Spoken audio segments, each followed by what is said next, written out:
Preseason game number 1 is in the books for the New York Knicks as they take down the Boston Celtics 114-107. In today's video, I'm going to tell you 5 things that I feel like I learned from today's game. I am your host, Marshall Green, and you are watching New York Knicks. Now, let's start with this. The first 5 minutes, it was obvious who the best player in the game was, and that is Jalen Brunson. It was easy work for him. Peyton Pritchard did not stand a chance guarding him inside that half court. Loved what I saw out of Brunson, and I love the way the offense just kind of flowed. He finished with 10 points, just 1 assist, but it's the efficiency that I'm always going to be a fan of when it comes to Captain Clutch Jalen Brunson. 4 or 5 from the deck, had a three-pointer, played a little bit off ball. We did not see Josh Hart tonight. He did not play. Ryan Arcidiacono was also the other player that did not play for the Knicks, but it is still apparent that Jalen Brunson is the best player on this team.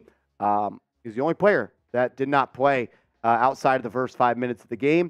I think that tells you everything you need to know. He is going to be the engine to the offense this year. Maybe a slight transition from Randle being that, at least in the first 41 games last year, to Brunson now being that for the full 82.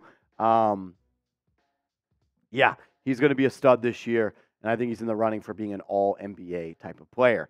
I don't want to be too negative, and I'm not trying to be negative at all, but I thought R.J. Barrett and Julius Randle's flaws kind of showed a little bit. R.J. Barrett overall was just a little bit inefficient. It is what it is. 12 points. I love that he went 9 of 9 from the free throw line. That's an area that I want to see R.J. Barrett improve at, and he was able to do that. But he was 1 of 6 from the field, 1 of 5 from downtown, threw up a couple of air balls as well.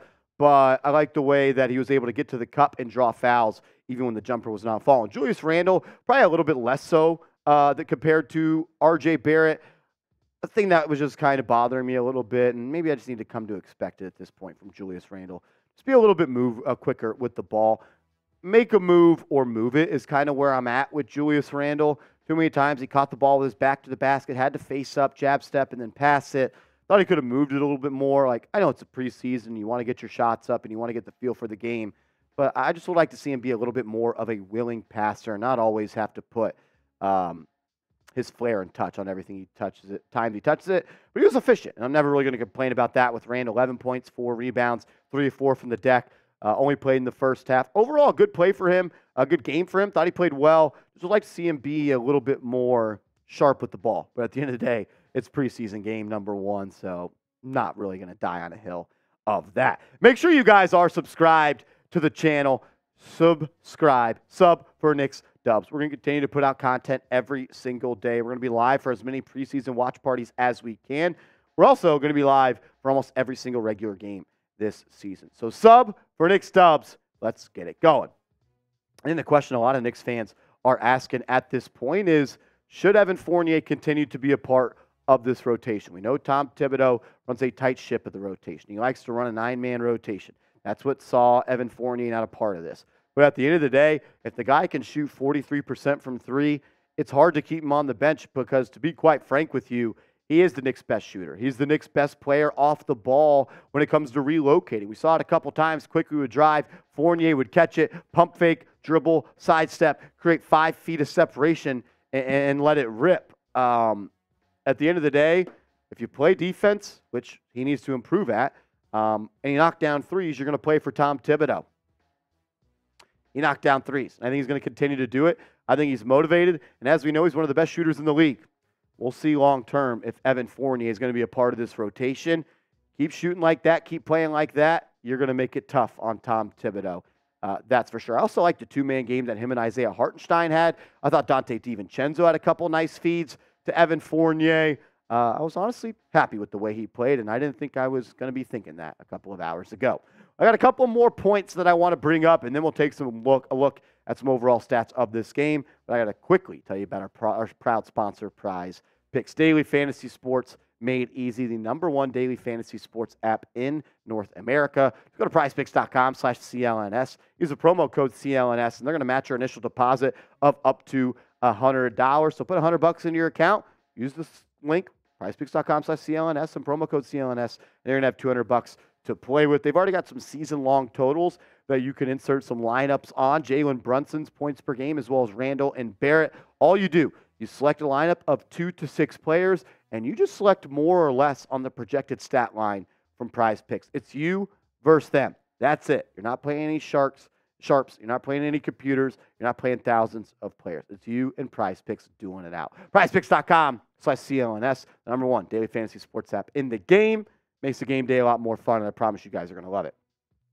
We always knew, even like last year, that Isaiah Hartenstein was a playmaker, but I thought that kind of stood out today. Had a couple of nice backdoor passes, one to Evan Fournier specifically that I thought was really nice. He also found Deuce McBride on kind of a pin down at the free throw line. They lobbed it over the top, gave him room to create that pass, and I just thought the two-man game between him and Evan Fournier was nice. I just like Isaiah Hartenstein as a player. Also, the new tattoo, the sleeve, my man went broke on VC buying that tattoo. But overall, I was happy with the way Isaiah Hartenstein played. As my man Nope is calling him, he's calling him Hartensteins. I'm cool with that. He was throwing a couple of those out there. Proud of the way he played, and I just love the yin and yang nature between him and Mitchell Robinson. Mitchell Robinson, I thought, also looked really good. We could have talked about him in today's show. We'll show some stats for him later on. But overall, the playmaking for Isaiah Hartenstein showed out for me. He was just making plays from the top of the key with that overhead pass that he loves. Also, this is Immanuel Quickley, man. He loves playing the Boston Celtics. Got off to a rough first quarter, but, man, he was the engine of this offense in the final three, and he finished with 21 points on 8 of 14 from the deck and 40% from downtown. We know when Quickley is feeling it. We know when Quickley gets it going. He can score and get buckets just like the best players in this league. And I think Quickley emerging into a true point guard this year is something that this team needs. I always go back to that Miami Heat series when he got hurt. The Knicks offense was nothing without Jalen Brunson on the floor. And it's got to be something when he's not on the floor, because you can't ask the man to play 48 minutes, and that falls on the responsibility of number 5, Immanuel Quickley. I think he's a stud. I think the Knicks should extend him. I've loved his progression throughout his young NBA career, entering year 4 here. He needs to take it to another level, and I love what I saw out of him tonight, dancing and prancing, finishing through the contact, couple of pull-up jumpers, couple of mid-range jumpers. I like the way Quickley played overall on offense. Knicks need him to be a steady piece when it comes to scoring overall, because they need another guy that can create for themselves and others off the bounce. What was your biggest takeaway from the Knicks versus Celtics game? I want to hear from you all down in the comments section. What was your biggest takeaway? I like the way the Knicks moved the ball. That was an area that they kind of struggled in last year. They ranked somewhat at the bottom of the league when it comes to assists per game. But they had 24 assists tonight, and they had 38 field goals. Only 14 made shots came on unassisted baskets. That's what you want to see, and that's an area that I think this Knicks team can excel at and kind of improve upon, is more assists per game. But it's kind of a double-edged sword, right? To have more assists, you have to have more shot makers, and you have to make more shots. And the Knicks were one of the worst three-point shooting teams, maybe a stretch. They were a middle-of-the-pack three-point shooting team last year, and the worst in the NBA in the playoffs. And they added a guy like Donte DiVincenzo and knocked a couple down in that third quarter. I thought he played well. Evan Fournier helped you out there as well. I liked what I saw from Mitchell Robinson early in that game. Played in the first half, 10 points, 7 rebounds, active like he always is on the glass, one of the best offensive rebounders in this league. I thought he also protected the rim overall pretty well. It's what he does. Hustle, effort, intangibles. Rim protection, rebounding. Mitchell Robinson is always going to dominate in those areas, and it was apparent that he was there once again tonight. Donte DiVincenzo, new addition for the New York Knicks, 4-year, $48 million contract inked this past offseason. Kind of struggled a little bit, I guess you could say, in that first half. It's like hard to say that he struggled because he just missed a couple of shots. And I still thought he was making the right play. Thought he played some pretty decent defense. But into that third quarter, you kind of saw him come alive. Was a little bit more active, kind of just getting his feet wet, feeling out what the new team's going to be like. Had 2 assists, knocked down 2 threes. That's what he's being asked of. Be a tertiary playmaker, which I think means not secondary, but, the third one, whatever that word is, and knock down shots. And, yeah, he was 2 of 8, but he was 2 of 5 from downtown, 8 points on 8 attempts. If he just made 4 twos, he would have had 8 points as well. So you can always look at that effective field goal percentage to kind of weigh things out. But I liked what he played. Thought he made a couple of nice basketball plays, and that Nova IQ kind of shined in a couple of moments. I thought Quinton Grimes played a good game.